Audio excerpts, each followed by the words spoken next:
Guys আজকে সকালের শুরু থেকে ভিডিওটা স্টার্ট করছি। সকাল সকাল ভিডিওটা অন করার একটা কারণ আছে, ভিডিওটা দেখতে থাকো তাহলেই বুঝতে পারবে যে কি কারণ। সামনে যাদের দেখতে পাচ্ছ তারা হচ্ছে একজন আমার বাবা আর একজন হচ্ছে কাকা। তাদের ইন্ট্রোডিউস করিয়ে দিই তোমাদের সাথে, নাহলে তোমরা চিনবে কি করে। সকাল হলেই আমার বাবা আর কাকা লেগে যায় গল্পে। এই মুরগিকে এই ওষুধ দিলে ঠান্ডা কমবে কি জ্বর কমবে তাই নিয়ে লেগে যায়। বাড়ি থেকে বেরোলাম আমি আর দিদি কিছু শপিং করব বলে। তো বাবার জন্য কিছু শার্ট আর সোয়েটার পছন্দ হয়ে গেছিল, তাই নিতে এসেছিলাম। তা দেখি কি বাবা আর মাও চলে এসেছে। তো আমার শপিং করার টাইমে মা এসছে, তার মানে বুঝতে হবে কিছু একটা বাদ যাবে।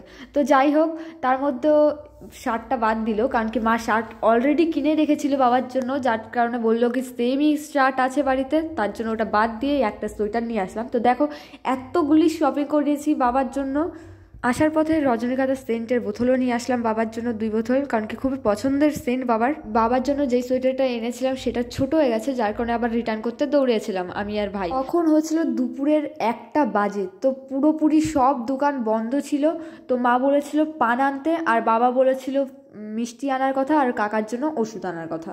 তো বাবার এই যে মিষ্টি প্যাকিং হয়ে গেছে সব, বাবাই মিষ্টি নিয়ে যাবে উড়িষ্যাতে। হ্যাঁ, আজকে সকালের থেকে মন খারাপ হওয়ার কারণ আমার বাবা আর কাকা আজকে চলে যাবে উড়িষ্যাতে কাজে আবার। তো বাবার যে সোয়েটারটা ছোট হয়েছিল সেটা আমরা আবার 3টের দিকে গিয়ে চেঞ্জ করে এসেছিলাম, ততক্ষণ দোকান খুলে গেছে। এখানটা দেখো আমার বাবা ভাইকে বুঝাচ্ছে কিভাবে চলবা কি না করবা, দিদিদের কথা শুনবা, তাই দিদি নিয়ে যাবা ভালো দিদিদের কথা শুনবা।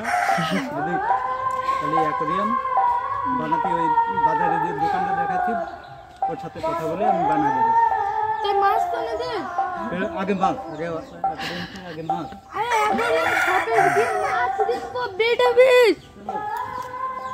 আমার ভাইয়ের দরকার হচ্ছে বেটা ফিশ, অ্যাকোয়ারিয়াম, কোথায় সাপ কোথায় কচ্ছপ, এগুলো ওর দরকার। যাই হোক, এখানটা মায়ের মন খারাপ আর কি, বাবা এখন চলে যাবে তাই কারণে। তো কাকাও রেডি হয়ে গেছিলো, তো এখন আমরা সবাই মিলে যাচ্ছিলাম বাবা কাকাকে ছাড়তে, আর মা ওই যে দাঁড়িয়ে আছে। মারও মন খুব খারাপ করছে আর কি, মার চোখ দেখলেই বোঝা যাচ্ছিল আর কি, মা একদম কান্না কান্না ভাব হয়ে গেছিল। বাড়ি থেকে বেরোনোর আগে আমাদের বাড়ির সবাই বড়দের নমস্কার করে তারপরেই বেরোয়। তো বাবা আর কাকা যাচ্ছিল দাদা ঠাকুমাকে নমস্কার করতে। বাবা আগেও গেছিল, তো তখন দাদা ঠাকুমা কেউ ছিল না, আর বাড়ির পাশে মহোৎসব হচ্ছিল। তো বাবা ভাবছিল হয়তো ওই বাড়ি গেছে, তাই আর যায়নি পরে আর নমস্কার করতে। তো কাকা গিয়ে বলছিল যে দাদা ঠাকুমা আছে, তো গিয়ে তারপর বাবা গিয়ে দেখে যে শুধু দাদাই আছে আর ঠাকুমা নেই, ঠাকুমা মহাস্ট্রপে গেছে। তো তারপর ওই দেখো মার মন খারাপ, মা দরজার সাইডে বসে আছে। তারপর শীতলতলায় গিয়ে বাবা শীতলতলায় নমস্কার করে তারপর বেরিয়ে পড়েছিল শরতের মোড়ের উদ্দেশ্যে। তো শরতের মোড়ে থেকে যাবে শিমুরালি, শিমুরালি থেকে যাবে শিয়ালদা, শিয়ালদা থেকে যাবে হাওড়া, তো তারপরে যাবে ওখান থেকে ছত্তিশগড় বা উড়িষ্যা। তো এই দেখো আমার বাবাকে দিয়েছে 100 টাকা, তো মাটিতে পুঁতে রেখেছিল যে গাছ হবে, টাকার গাছ। তো এই যে আমাদের সবাই ওয়েট করছে অটোর জন্য। আমাদের এই রাস্তায় না অটো পাওয়া খুবই মুশকিল আর কি।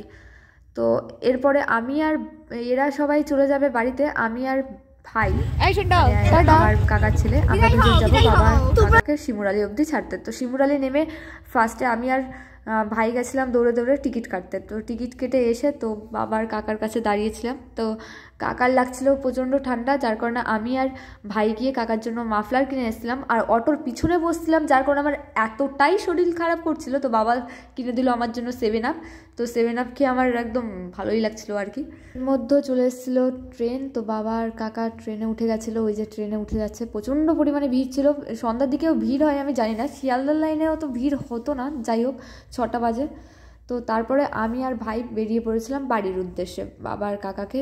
বাড়ির থেকে বেরিয়েই বাবাকে আগে কল করলাম যে বাবা তুমি সিট পেয়েছো? তো বাবা বলছিল হ্যাঁ আমি সিট পেয়ে গেছি, তোমরাও তাড়াতাড়ি বাড়ি চলে যাও। বাড়ির দিকে রওনা হয়ে গেছিলাম আমি আর ভাই। তো হাতে 7 আপ ছিল আর কি, টুকটুক করে খাচ্ছিলাম আর বাড়ির দিকে যাচ্ছিলাম। শরীরটা খুবই খারাপ করছিল যে এত পিছনে বসছিলাম, আর জীবনে আর কি অটোর পিছনে বসবো না। তো দেখো খালি বাড়ি আমাদের, বাবার কাকা চলে যাওয়ার পরে বাড়ির অবস্থা এরকমই হয় আমাদের। তো এই ভিডিওটা এই অবধি কেমন লাগলো লাইক কমেন্ট অ্যান্ড সাবস্ক্রাইব করে জানিয়ে তো guys, love you all, next ভিডিওতে দেখা।